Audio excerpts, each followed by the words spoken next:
Bonjour à toutes, bonjour à tous. Bienvenue à ce séminaire, enfin cette mini-conférence sur les 7 minutes pour comprendre la cible senior.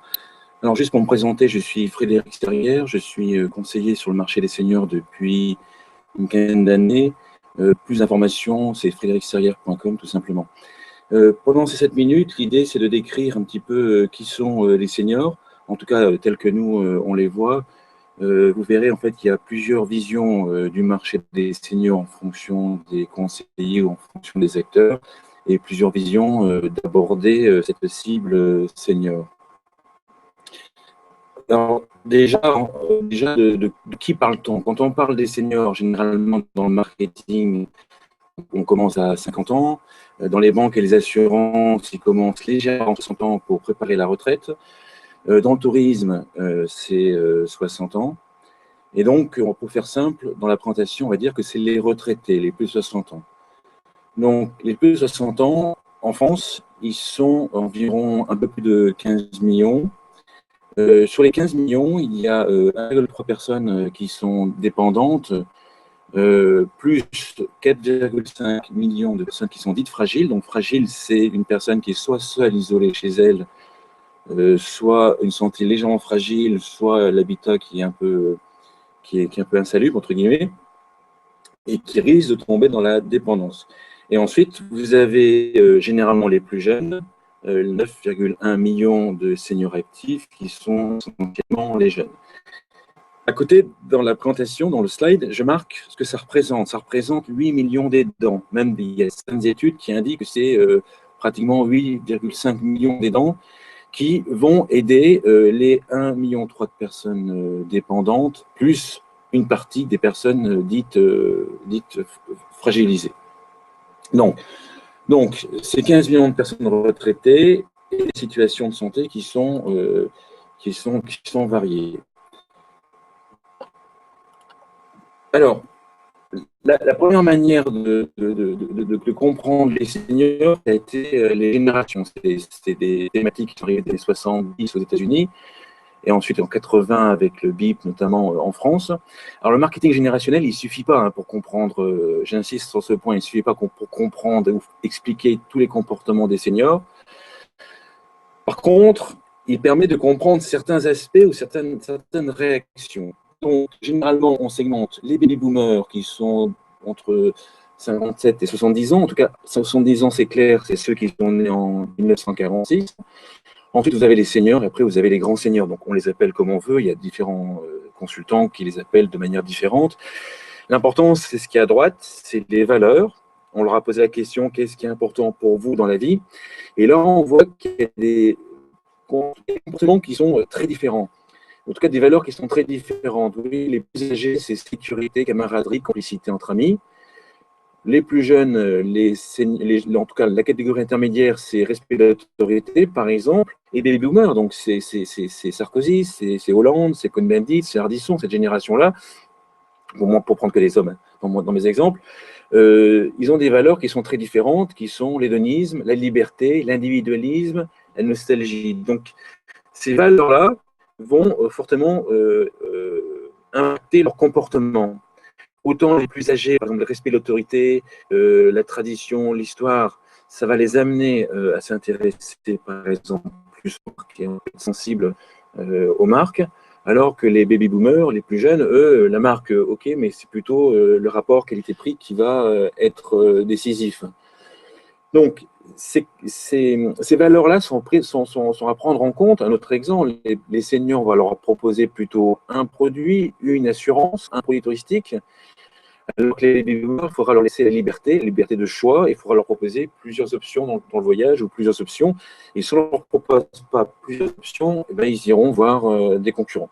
Donc, on n'a pas le temps de tout dévoiler, mais si vous regardez les différentes valeurs une par une, vous allez vous apercevoir que ça veut dire quelque chose à chaque fois, puisque les comportements, psychologiquement, sont basés sur les valeurs.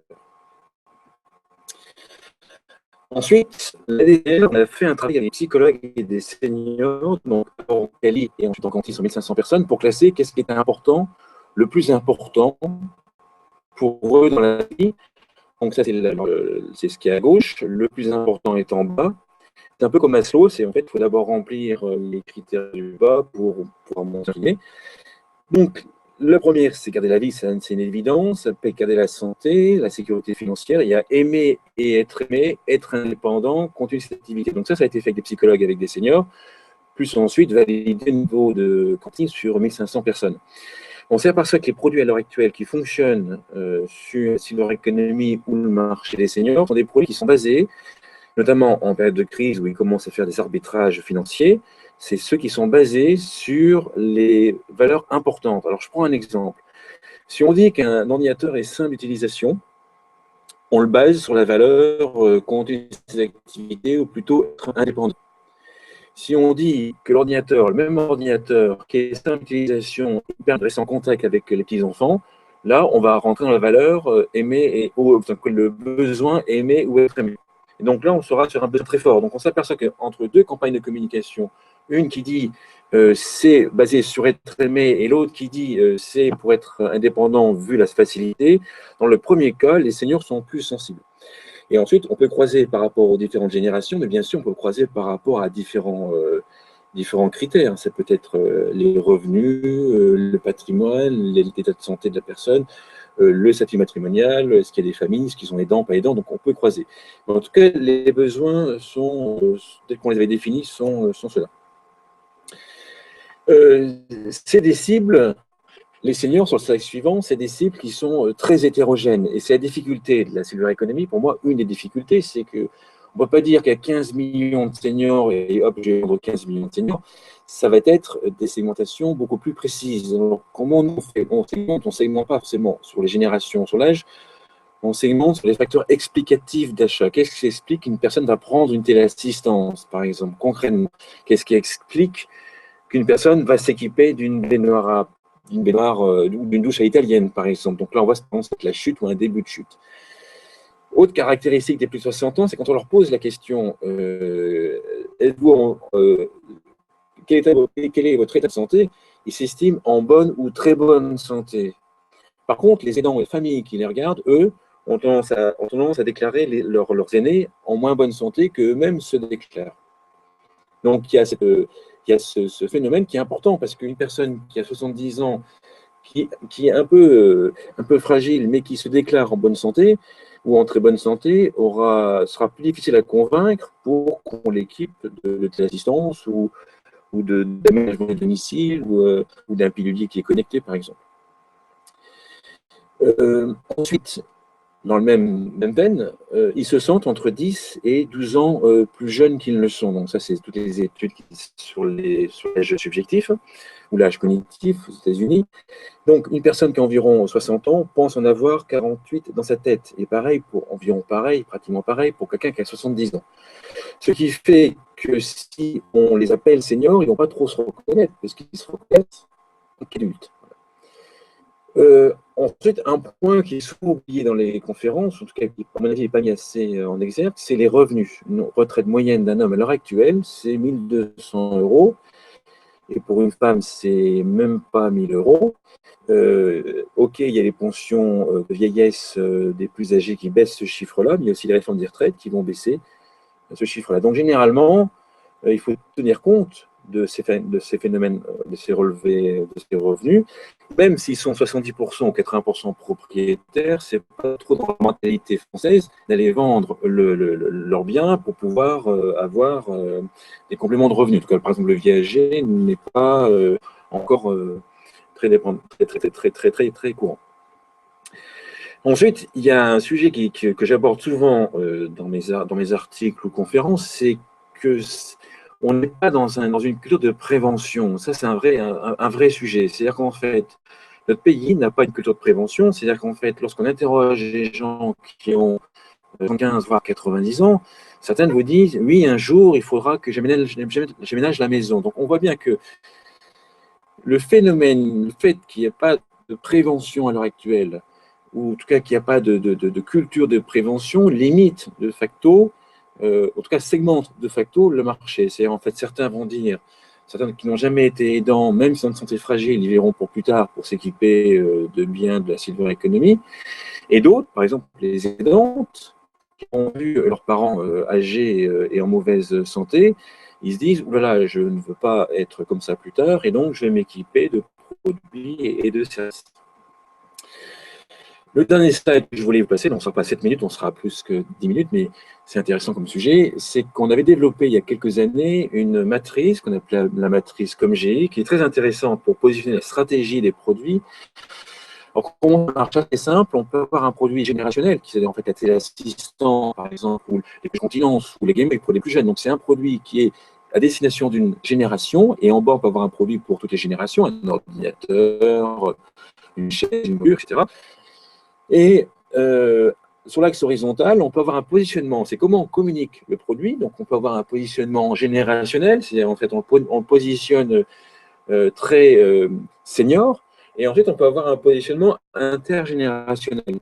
Alors, c'est intéressant. Par exemple, sur les résidences seniors, par exemple, les senioriales, où il y a le mot senior à l'intérieur, donc c'est un produit plutôt générationnel pour les plus âgés, et ils mettent le mot senior à l'intérieur, alors que d'autres, par exemple, vont appeler ça les résidences confort ou vont éviter le mot senior. Donc là, il y a les deux stratégies. Il n'y a pas une qui est bonne ou l'une qui n'est pas bonne. C'est que les deux peuvent être bonnes en fonction des objectifs de chacun et puis la manière de communiquer. Pareil, quand on parle d'euros, par exemple, c'est intéressant. Il parle de téléphone, des fois il parle de téléphone senior, ou des téléphones plutôt simplifiés. Donc on est plutôt sur un produit générationnel, mais on essaye de l'étendre.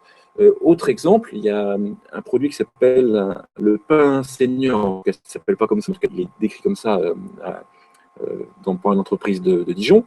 On peut imaginer le communiquer de manière, le présenter comme un pain senior. Donc là, on serait un produit générationnel avec un positionnement générationnel. Mais on peut également se poser la question, quelles autres générations plus jeunes sont également intéressées par ce pain senior? Donc, c'est pour ça que c'est les sportifs. Et on dit, voilà, on dit plus que c'est un pain senior, on dit que c'est un pain pour les personnes qui sont intéressées à garder leur muscle, à fortifier leurs muscles, par exemple. Donc là, on est plutôt sur un pain de cible senior, mais avec un positionnement intergénérationnel. Donc voilà ce que je voulais vous dire. On en est déjà à 2 minutes. Voilà, je voulais quand même respecter un petit peu le timing. Grosso modo, les seniors, en résumé, sont 15 millions. C'est une cible qui est très hétérogène. Attention quand on segmente et quand on modifie les marchés ou dans une culture, donc en fait, ça segmente plus les marchés. Attention également aux revenus. Et on voit différentes générations. On voit une génération plus âgée qui vraiment n'a pas eu l'habitude vraiment de beaucoup consommer ou n'a pas vraiment envie de consommer, alors que les jeunes seniors sont dans la consommation pratiquement comme les adultes, mais ils ont des comportements de choix et des comportements de consommation sur le terrain, dans le voyage par exemple, qui sont un peu différents. Donc voilà ce que je voulais vous dire. Je vous souhaite un bon salon à toutes et à tous. Merci de m'avoir suivi et bon salon.